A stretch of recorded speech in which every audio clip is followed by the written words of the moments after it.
From hyperplasia, there will be atypical hyperplasia, and from atypical hyperplasia, it will be carcinoma in situ, and then finally, frankly, carcinoma. Right?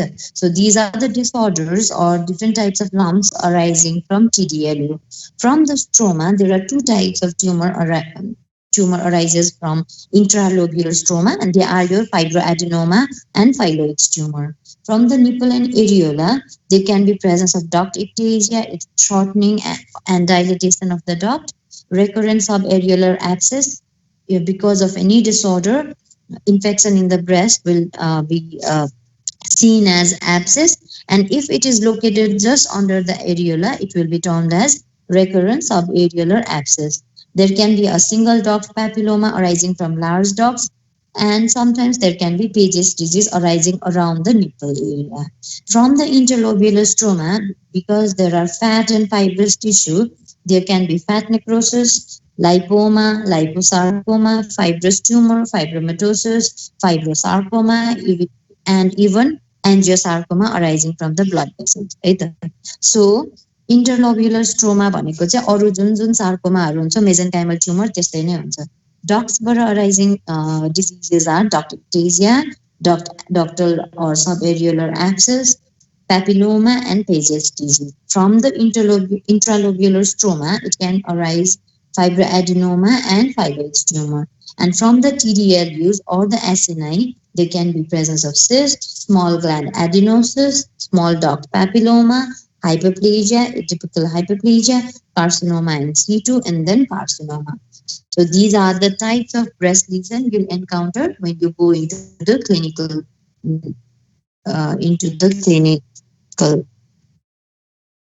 posting.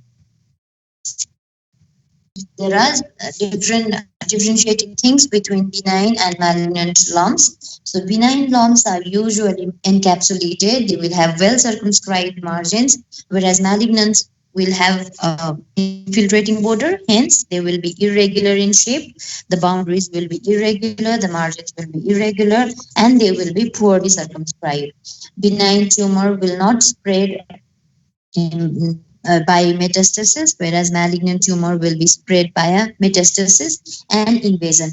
Even though sometimes benign lesion can have satellite nodule, but that satellite nodules will be seen only in cases of adenosis. So very rarely benign disease will be present in the surrounding tissue.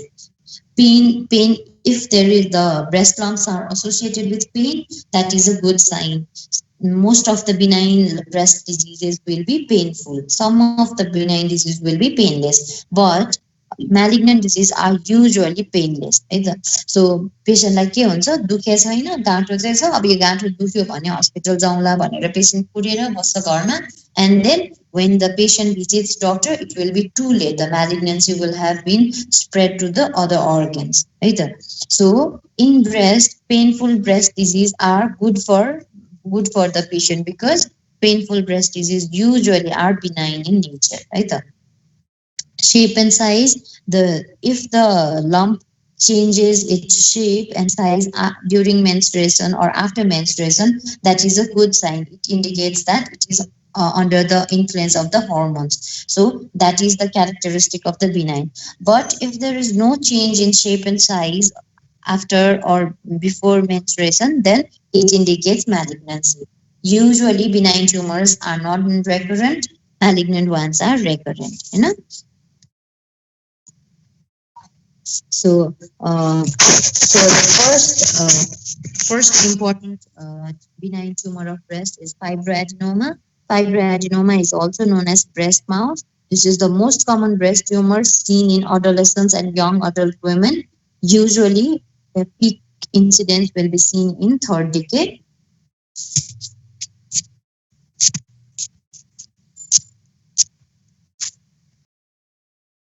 सुनिरहेछ ma'am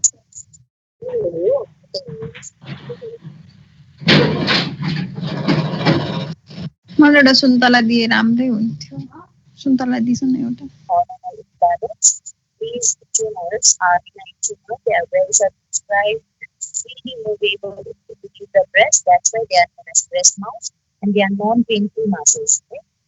Usually, benign tumors are painful, but fibroadenomas will be non-painful, well circumscribed, freely mobile masses. They will regress or disappear spontaneously once the patient reaches the age of menopause. Because ma'am also, ma'am audio अलिअलि disturb आएको छ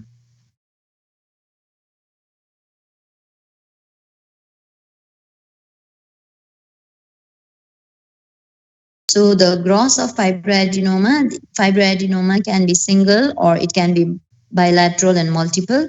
They are usually spherical, sharply circumscribed rubbery masses.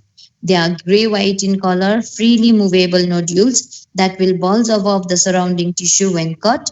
And inside the gray-white tissue, you can see slit-like spaces. The size ranges from 1 centimeter to 10 up to 10 centimeter. Right? So microscopy, there will be proliferation of both the epithelial and stromal component, hence the name fibroadenoma. नामैमा भनिरहेछ fibro भनेको for stromal elements, mesenchymal elements, epithelial component is seen as adenoma. That's why this tumor is composed of both glands and fibrous tissue. Right? The stroma will be delicate cellular myxoid resembling normal intralobular stroma, whereas the epithelium will be compressed and distorted by the stroma. There are two clinical types of intracanalic fibroadenoma, but they have no clinical importance. पहिला in past they used to divide fibroadenoma into intracanalicular and pericanalicular, but both fibroadenoma will behave similarly in the clinic. That's why you should not be dividing it into intracanalicular or pericanalicular. In pericanalicular, the glands will maintain their round or oval shape. That's why it's known as pericanalicular. In intracanalicular, the ducts and the glands will be distorted, elongated, and they will be just slit-like structures. That's why they are termed as intracanalicular. Okay? So that is about fibroadenoma. And I know this is a revision classes for fibroadenoma. I'm going it a little bit faster. If any problem, you can just interrupt me. Okay. So the other breast lumps are there can be presence of cyst. Simple benign cysts are the cystic structure or a sac-like structures that will be filled with clear fluid. They are usually benign and rarely some of the cysts may be malignant in nature. So if there is presence of simple breast cyst, then you can just tell the patient to wait and watch. केही गर्नु पर्दैन ट्रिटमेन्टको लागि. Other one is your fat necrosis. They will present as painless, palpable masses with skin thickening or retraction. Since there will be presence of skin thickening and retraction, and they will be painless, you will always confuse fat necrosis with malignancy. So cancer पनि painless हुन्छ, तर त्यो सँगै के associated हुन्छ एउटा मास छ जुन चाहिँ पेन छैन पेशेन्टलाई, जसको स्किन चाहिँ टाँसिरहेको छ लम्पमै र रिट्र्याक्ट भइरहेको छ स्किन भनेपछि we have to think about carcinoma as well. So the gross will be painless, palpable mass, skin thickening and retraction similar to carcinoma. Acute lesion may be hemorrhagic and contain a central area of liquefactive fat necrosis. However, in later time, after the certain time, there will be intense neutrophilic infiltrate mixed with macrophages. Sometimes fibrosis and calcification occur. If there is fibrosis and calcification, then the clinician will be more confused whether it is carcinoma or fat necrosis. Right? So the third one is your periductal mastitis. Periductal mastitis is also known as recurrent subareolar abscess, squamous metaplasia of Lactoferous dog, or Juska's disease. Right? They will, since they are abscess are pus, so they will be painful, erythematous, red, and they will be located just beneath the areola. That's why there will be subareolar masses. So a lady comes with painful breast lump, which is located beneath the areola, and when you examine the breast, you see redness, it will be tender to touch, then you have to think about subareolar abscess. So when microscopically, you'll see keratinizing squamous metaplasia of the nipple ducts, and these keratins shed from the duct will plug the ductal system, and there will be dilatation and rupture of the abscess. leading to a frank access formation. So the treatment of periductal mastitis is incision and drainage of the access. Right? The third one is your mammary duct ectasia, a poorly defined palpable periareolar mass that is often associated with thick white nipple secretion and sometimes skin retraction is known as duct ectasia. So the duct will be dilated, there will be inspissated secretion within the ducts, and from the nipple there will be secretion of thick whitish discharge from the nipple. Then that will be termed as mammary duct ectasia. But there will be no neutrophil and squamous metaplasia in duct ectasia, like periductal mastitis, right? So the other epithelial lesions which are benign in nature are non-proliferative breast disease, proliferative breast disease, and atypical hyperplasia. In non-proliferative breast disease, there is fibrocystic change like fibroadenoma. Fibroadenoma, there was two components. One is adenoma glandular component, and the other one is fibro or the stromal component. In fibrocystic disease, there are cystic component, fibrous component, and along with that there will be two other things. They are known as apocrine metaplasia and adenosis. Adenosis is nothing but proliferation of the gland. Fibrosis is fibrosis. Apocrine metaplasia is that all the ductal epithelium, which are columnar, will now change into apocrine cells. Apocrine cells are like Hurdle cells in the thyroid gland. The thyroid gland means inactive cells will turn into Hurdle cells. Similarly, in the breast, all the inactive epithelial cells will turn into apocrine cells. And along with that, there will be cysts. So cysts, fibrosis, glandular proliferation in the form of adenosis, and apocrine metaplasia is there. It will be termed as fibrocystic disease. The last one is your lactational adenoma. Lactational adenoma will present as a palpable masses in the pregnant or lactating women. So if a patient is pregnant or lactating and the patient develops a mass, then it will be termed as lactational adenoma. They are formed by normal appearing breast tissue with physiologic adenosis and lactational change. So during lactation, a, a female breast will undergo massive proliferation. All the ducts, which will be in passive state by becoming TTLU, will now turn and become acidinite because they have to secrete milk now. That's why sometimes during this process they will form a mass, and that mass will be termed as lactational adenoma. Right? So the proliferative breast disease with atypia, there are two diseases. These are intermediate between malignancy and benign process. They are termed as atypical ductal hyperplasia, atypical lobular hyperplasia.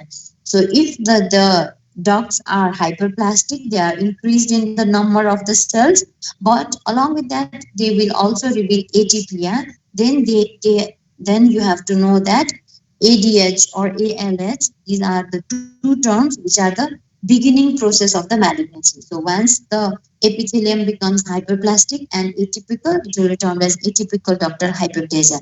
The next step is that it will turn into DCIS, ductal carcinoma in situ or lobular carcinoma in situ. And in the third step, that carcinoma in situ will breach the basement membrane, and now it will turn into frank malignancy. That will be your breast ductal carcinoma. Right? So the beginning process of the malignancy or the beginning of the carcinoma is atypical ductal hyperplasia and atypical lobular hyperplasia. Atypical hyperplasia is a cellular proliferation that will resemble carcinoma in situ but will lack sufficient qualitative and quantitative feature for diagnosis of malignancy. म्यालिग्नेन्सीको तिर त गइसक्यो तर Frank म्यालिग्नेन्सी भएको छैन अनि त्यही भएर तर एटिपिया चाहिँ हामीले देखिसक्यौँ भने चाहिँ will term it as atypical ductal hyperplasia and this is the first change before malignancy, right? So now we'll deal with the carcinoma in situ and malignancy part will be dealt in next class. Today we'll be dealing with the revision of VDH disease, right? That this is a revision class. So, what is Paget's disease? It's Paget's disease of the nipple is a rare manifestation of breast cancer. Almost 1 to 4% of breast cancer will also show Paget's disease. They will present as a unilateral erythematous eruption with scaly crust on the nipple area. So, patients underlying usually mammary Paget's disease are always associated with underlying carcinoma of the breast. So, एउटा पेसेन्टलाई कि त ductal carcinoma इन सिटु छ कि त Frank carcinoma छ ductal carcinoma छ ब्रेस्टमा भन्यो भने if the patientको निप्पलमा चाहिँ युनिल्याटरल साइडमा रेड कलरको मास जस्तो छ along with a scaly crust, and from the scaly crust if there is blood and pus and fluid oozing out from the nipple, then it will be a case of Paget's disease. Right? And Paget's disease are usually associated with underlying carcinoma of the breast. So this is an intraepidermal extension of malignant ductal epithelial cells through lactiferous duct and ductules into the epidermis of the nipple. So भित्र कतै terminal डक्टमा चाहिँ म्यालिग्नेन्सी भएको छ ductal carcinoma भएको छ अनि त्यो ductal कार्सिनोमाको सेल्सहरू चाहिँ बिस्तारै डक्टल ल्याक्टिफेरस डक्ट र साइनस र डक्टिल्सबाट आएर ल्याक्टिफेरस साइनसबाट स्किनको एपिडर्मिसमा आयो भने then it will be termed as Paget's disease.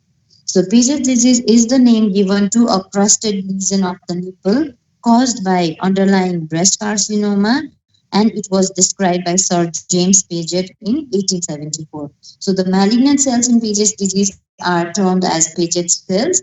They extend from ductal carcinoma in situ within the ductal system via the lactiferous sinus into the nipple skin without crossing the basement membrane. So basement membrane cross गरेर आएको भए चाहिँ त्यसलाई हामीले metastasis भयो local metastasis भन्थ्यौँ तर त्यो म्यालिग्नेन्सी चाहिँ जसरी मिल्क बग्छ त्यसरी नै डक्टल ल्याक्टिफेरस डक्टबाट डक्ट्युल्सबाट ल्याक्टिफेरस साइनसमा आउँछ अनि without crossing the basement membrane from lactiferous sinus, it will go to the skin of the nipple and lodge there and proliferate there, and it will lead to disease of the nipple. That is your Paget's disease. Right? That's why it is not termed as tumor. किनभने tumor the underlying भित्र breast parenchyma छ है. So these tumor cells disrupt the normal epithelial barrier, allow extracellular fluid to seep out from the nipple surface. Hence, you'll see a oozing type of disease from the nipple.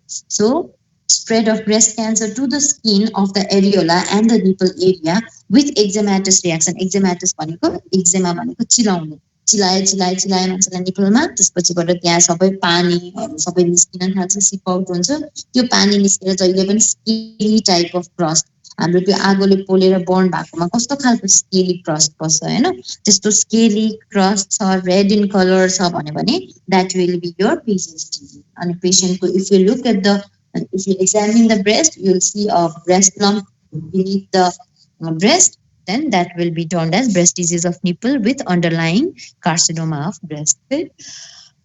So, the Paget's disease of the nipple is a rare manifestation of breast carcinoma. They usually are unilateral and erythematous eruption. Pruritus is itchy and scaly in nature. Malignant cells are termed as Paget's cells.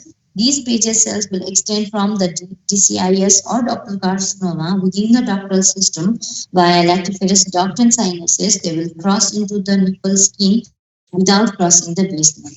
And these tumor cells now disrupt the squamous barrier, and the extracellular fluid will now seep out from the nipple surface, leading to oozing type of scaly crust in the nipple area. So biopsy will detect Paget's cells. Usually 50 to 60% of the patient with Paget's disease will show invasive carcinoma. If there is no palpable mass in the breast, then you have to think that patient must be suffering from ductal carcinoma in situ. So frank malignancy हुनु पर्दैन कहिलेकाहीँ ductal carcinoma in situ मात्र छ अथवा पुरै palpable carcinoma नै भइसकेको छ frank carcinoma भए पनि दुईटै हुँदाखेरि there can be cases of Paget's disease of breast. These are poorly differentiated and the prognosis will depend upon the underlying breast carcinoma. So the exact cause of Paget's disease of the breast is unknown, but there is some theory that like milk travels from the breast parenchyma to the nipple, tumor cells will also be traveling from the breast parenchyma to the nipple, and they will be lodged in the nipple. Is one theory. And the second theory is that cells in the nipple or areola will become abnormal, and they will divide and turn into cancer cells, and they will become Paget cells on their own. And there will and this theory will not support the theory of spread from the elsewhere tumor from the breast. So there are two theories. एउटा theoryले के भन्छ, कहीँ टाढा ब्रेस्टमा tumour भएको थियो भने त्यो milk जस्तै बगेर आएर निप्पलमा बसेर निप्पलमा प्रोलिफरेट भयो. अर्को थ्योरीले के भन्छ, होइन, निप्पल र एरियोलाको सेल्स नै ट्युमर बनेर भएको हो, पछाडिको अन्डरलाइन ब्रेस्टबाट आएको होइन भनेर भन्छ, होइन. But the theory, both of them are not proven yet. Right? So what will be the symptoms of Paget's disease? There will be itching, pruritus, tingling sensation, and redness in and around the nipple and areola region. Flaking, crusty, thickened skin in and around the nipple region. The nipple will be retracted and flattened. The discharge will be yellowish, straw-colored, or bloody in nature. And sometimes patient will also present with a lump in the breast. So यो सबै भइरहेको छ, plus ब्रेस्टमा एउटा गाँठो पनि आयो भने we are sure that this is Paget's disease and this patient is suffering from carcinoma of the breast. Okay? So weeping भनेको always oozing, fluid oozing, eczema like lesion भनेको जहिले पनि चिलाएर pruritus हुँदा हुँदा scaly type of lesions which are located around the nipple. Later the areola will also be involved, and the epidermis, surrounding epidermis, will also be involved. If a definite mass can be palpated beneath the diseased nipple, then the underlying tumor will have an invasive component, invasive breast carcinoma in 90% of the cases. Sometimes if there is no palpable masses, then also we have to think in mind that there can be presence of DCIS somewhere in the breast. So the patient is suffering from Paget's disease, and we have to search for DCIS component thoroughly. Right? So what will be the microscopy of the Paget's disease? There will be Paget cells. These Paget cells are large cells with large clear cells. They will have atypical nuclei, and they will be seen within the epidermis, usually concentrated along the basal layer, but sometimes they can also permeate in the upper epidermis. The cells can be seen isolated, single, or in clusters. Sometimes they can form glandular structures. They have anaplastic structure, and very rarely you can also appreciate intraductal carcinoma. So this figure shows the Paget cells. So Paget cells are large cells. They have clear cytoplasm. The nuclear atypia will be there. The nucleus, kunaiको nucleus round छ, kunaiको irregular छ, kunaiको small, kunaiको big. That's why the nuclear atypia will be there. They will not cross the basement membrane, but they can present in the basal layer or in the malphizian layer. And when you trace the normal breast, you can see underlying breast carcinoma or underlying DCIS component either. So these are your Paget cells. So Paget cells will not cross the basement membrane. They will be located within the epidermis. And where in the epidermis? In the basal layer or in the malphizian layer. Right? And these yellow things are your purulent, crusty material occupying the nipple. Yes. So these are your Paget cell. This is your epidermis down my yanira. This is your dermo-epidermal junction. And all you are seeing is there are single large cells with clear cytoplasm and enlarged nuclei. The nuclei are not same in all cells. That's why there is atypia of the nuclei. So this is your Paget cells. Right? That is about the today's class. Buju?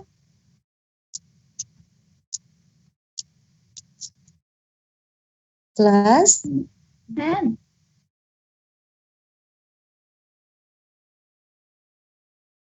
That's why the class is short, right?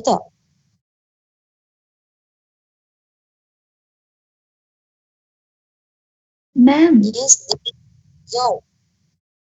Ma'am, त्यो लास्टको Paget's diseaseको त्यो figure एकचोटि देखाइदिनु न.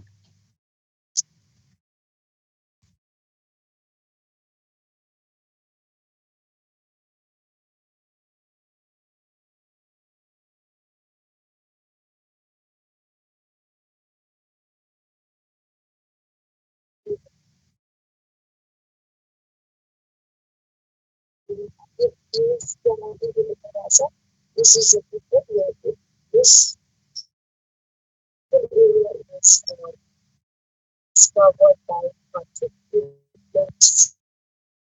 costs.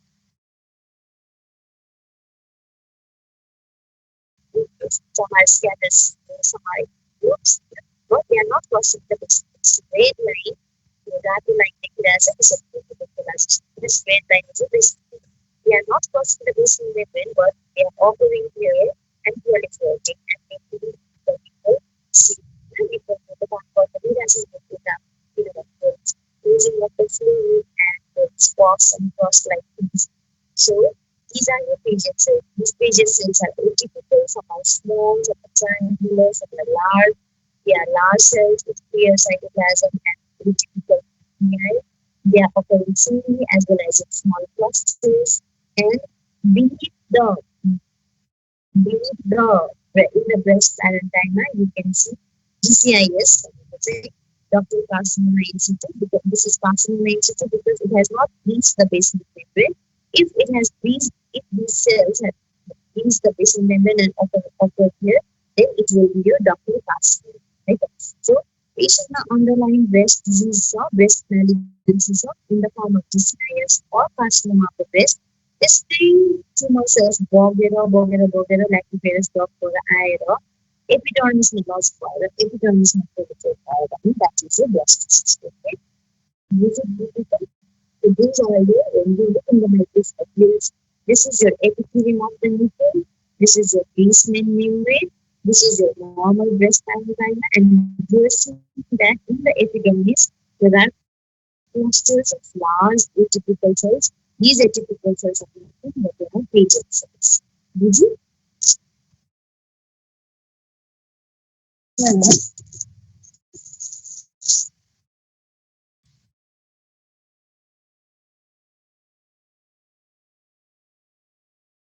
बुझ्यो